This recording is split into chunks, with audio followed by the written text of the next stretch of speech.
Let's take it right now to Congressman Mark Green, Congresswoman Nicole Malliotakis. It's good to have you back on.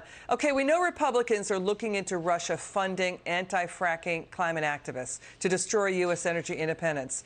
Russia has repeatedly hacked into the U.S. power grid, a big hack 4 years ago, right? Congressman Green, does Putin know the power grid is not ready to take on a flood of electric cars? It could collapse the system. Oh, of course he does. And now we have evidence that I think several $1 million have been routed through nonprofit organizations in Bermuda to basically attack our energy industry, to push the anti-fracking business, and the environmentalist claims. So it's a huge, massive disinformation campaign from Putin. It's right up there with his involvement in our elections. And, you know, this whole Steele dossier stuff that was the nice shiny object that took the mainstream media and a lot of them anyway, and a bunch of Democrats off track and distracted him while he was advancing his agenda. And Congresswoman, to the Congressman Green's point, electric cars are now less than 1% of all cars on the road. If all cars went electric, we need to double our electricity output. That means more coal and nat gas to power our electric grid. That's what powers 2/3 of U.S. electricity, Congresswoman.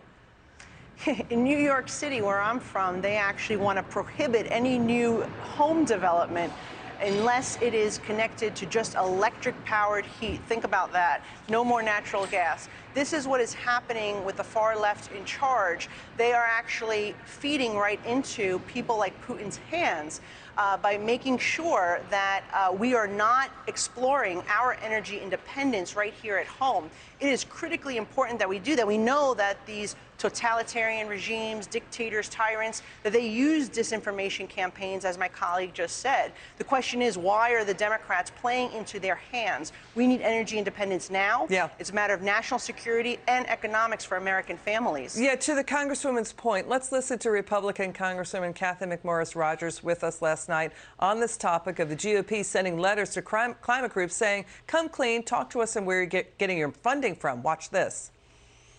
When I visited the Ukraine in 2015 with the Energy and Commerce Committee, the Ukrainians as well as NATO warned us that President Putin in Russia was funding the NGOs, the non-government organizations, as well as other environmental groups that were opposed to fracking in Europe. We are asking questions of U.S. environmental groups due to a suspicious foundation in San Francisco and their ties to this foundation as to whether Putin also has been influencing American environmental groups to shut down American energy. Listen, you know, Russia's Putin, Congressman Green, has been really worried about U.S. fracking and energy for more than a decade. He feels it's a threat to Russian interests.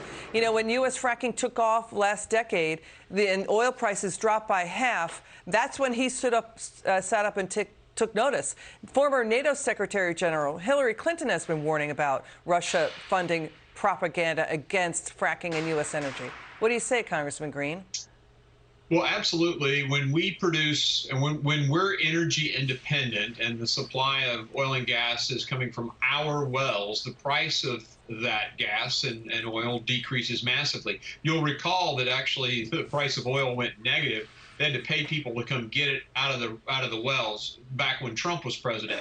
So when that happens, Putin loses tons of billions of dollars because of the price fall.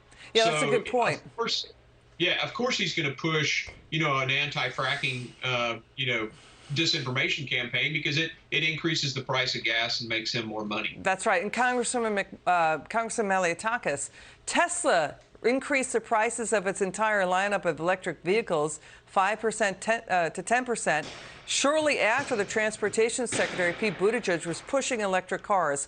Watch Democrats again say the solution to your high gas prices is buying an expensive electric car. Watch this. Today, the average gas price in America hit an all-time record high of over $4 per gallon. I'm willing to pay $4 a gallon. Hell, I'll pay $15 a gallon because I drive a Tesla. Perhaps if you let the market work in this respect, people will feel pain. They'll take a second look at that Ford F-450 gigantoid truck. They'll reconsider a Tesla. You'll see hybrid innovation. I'm happy to be standing here sandwiched between our two electric vehicles. Secretary Buttigieg and I both have two of the electric vehicles. We have to move to clean energy solutions. Clean is, in the end, where we should be so that we don't find ourselves in this position again. That's it. And there's no sound or fume. There is nothing. So how do I know it's actually working? It is. Okay, again and again and again, we got to take this point up. Congresswoman Malliotakis, U.S. electricity is powered by natural gas and coal and fossil fuels, about 2/3 of that. If we go all electric, you're going to have to basically ratchet that up in order to power electric cars. Your final word. Absolutely right. Look, the Democrats have had a war on cars. Look at New York City, the congestion pricing proposal, increased tolls, eliminating parking spots. This is just another example of why they want to increase the cost for drivers, hoping that they'll move to electric. But it really doesn't make a difference because, again, as you said, electricity powered by natural gas. Look what Cuomo did with Indian Point nuclear power plant, reducing 26% of New York City's electricity. It's ridiculous. And now people paying skyrocketing costs. Got it. Congressman Green, Congresswoman Malliotakis, thanks for joining us.